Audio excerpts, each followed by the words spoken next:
So the ACT does things a little differently. There's no first homeowner grant or first home buyer specific stamp duty support, but instead they offer a stamp duty concession to all buyers purchasing a home to live in through the Home Buyer Concession Scheme. Now I'll break down who's eligible, how it works, and what to think about before relying on these incentives. And of course, we'll also look at the first home guarantee scheme and how this applies in the ACT if you're purchasing with a 5% deposit.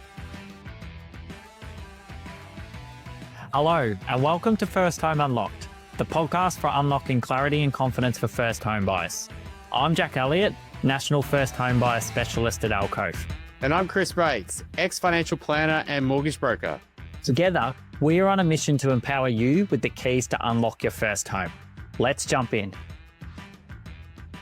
Welcome back to First Home Unlocked, and today is another solo episode with just me as we continue our grants and schemes series, diving into what's available right now as of September 2025 in the Australian Capital Territory. So the ACT does things a little differently. There's no first homeowner grant or first home buyer specific stamp duty support, but instead they offer a stamp duty concession to all buyers purchasing a home to live in through the Home Buyer Concession Scheme. Now I'll break down who's eligible, how it works, and what to think about before relying on these incentives. And of course, we'll also look at the first home guarantee scheme and how this applies in the ACT if you're purchasing with a 5% deposit. So let's jump in. Before I break down the home buyer concession, I want to start with explaining what is stamp duty. So stamp duty is a one-off government tax you pay when you buy a property in Australia. It's calculated as a percentage of the property purchase price. So the more expensive the home, the higher the stamp duty. This can add tens to thousands of dollars to your upfront costs. And for most first home buyers in the ACT, it's one of the biggest costs outside of your deposit. So that's why the ACT government offers concessions and exemptions to reduce or remove stamp duty for eligible home buyers, not just first home buyers.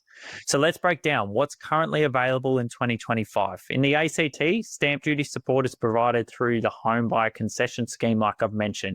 So it offers a full stamp duty exemption for eligible buyers purchasing under $1,020,000. Concessional rates providing a discounted stamp duty for homes between $1,020,000 and $1,455,000. Now, for homes above $1,455,000, standard stamp duty rates apply, but you'll receive a capped deduction of $35,238 from the calculated amount because the home is intended to live in as your principal place of residence.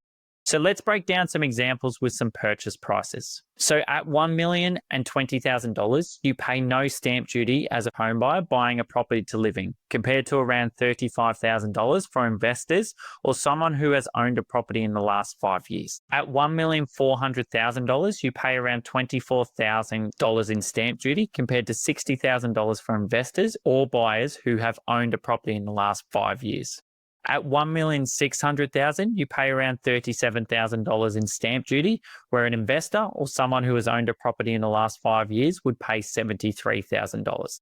And unlike many other states in Australia, this concession isn't just for first home buyers. So as long as you and your partner or who you were purchasing with hasn't owned a property in the last 5 years in Australia or overseas, you might still qualify even if you've owned a property before.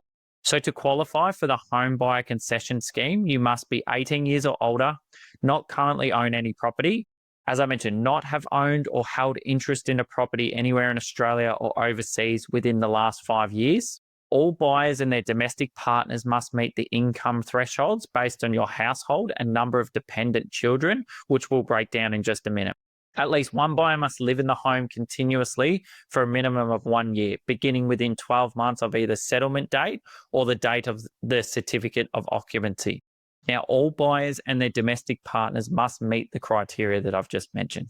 So what kind of properties are eligible? So this scheme applies to all residential properties in the ACT, including new builds, established homes, and vacant land. So no matter what kind of property you're buying, you may be eligible if you meet the other criteria.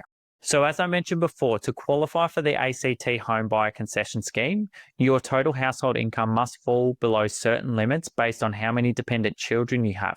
So income is assessed using your most recent Notice of Assessment or NOA from the ATO, which is basically your tax return summary. Now, if you're a sole trader, it's based on your net trading profit, not your total business turnover.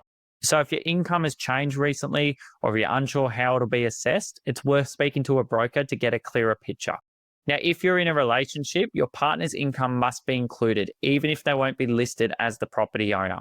So these income limits are based on the number of dependent children that you have in your household. So if you have no children, you can earn up to $250,000. One child, $250,600. Two children, $259,200 per year. Three children, $263,800. Four children, you can earn up to $268,400. And finally, for five children or more, it's capped at $273,000 per year. This is a great help for first home buyers, but there are still some key things to think about strategically.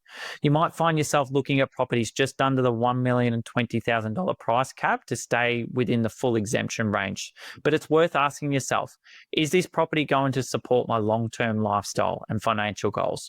Or are you just compromising to avoid paying stamp duty? And because the ACT scheme tapers with that concessional rates rather than cutting them off completely, you're not going from zero to full stamp duty once you cross that $1,020,000 purchase mark. So this means the difference may not be as steep as it first appears. For example, stretching a little beyond the cap can sometimes extend your runway, giving you more time and space before needing to upgrade. That might mean avoiding a costly move in a few years and buying something now that better suits your future life stages, like starting a family. And as we explained in episode 6, Unlocking Asset Quality, the right suburb, land size or home layout can help you build more equity over time, even if it means paying a few $1,000s more upfront in stamp duty. Now, when a property grows in value, that gives you usable equity, which you can leverage to upgrade your home in the future, can help you fund an investment property, or simply give you more financial security and flexibility. So instead of focusing purely on saving in upfront costs, zoom out and ask, which property will set me up better over the next 5 to 10 years and still suit my budget and needs today? Now, another incentive available for first home buyers in the ACT is the First Home Guarantee Scheme, which is an Australian government scheme under Housing Australia. It allows eligible first home buyers to purchase a home as little as a 5% deposit without paying lenders' mortgage insurance or LMI. And the government doesn't own any part of your property. They basically tell the banks to treat you as if you had a 20% deposit, which is why the banks won't charge you that lender's mortgage insurance, and you still maintain access to competitive rates.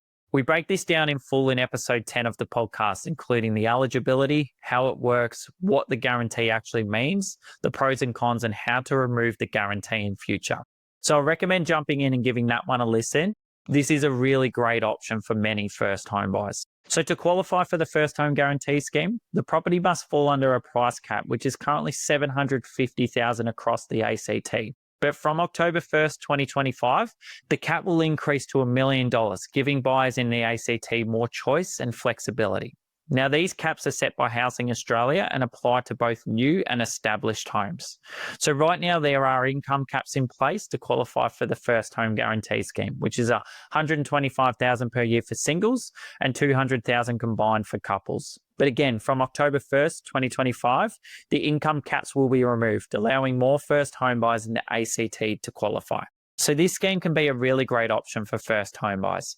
If you can find a quality property within the price cap that aligns with your current needs and is likely to suit your lifestyle for the next 5+ years, it's a great option for you. So that's a snapshot of what's available right now for first home buyers in Australian Capital Territory or ACT.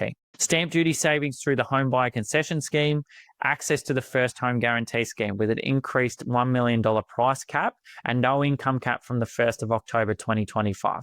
But as always, it's not about what support is available. It's about what's right for you. Your lifestyle goals, location preferences, and your long-term vision all matter. These incentives can help, but they should support a clear strategic plan, not drive it. You'll find all the relevant links and eligibility tools in the show notes. And if you're ready to map out your own first home journey with a plan that's tailored to your lifestyle goals and your current position, you can book in a get-to-know-you chat with me at firsthomeunlocked.com.au/book.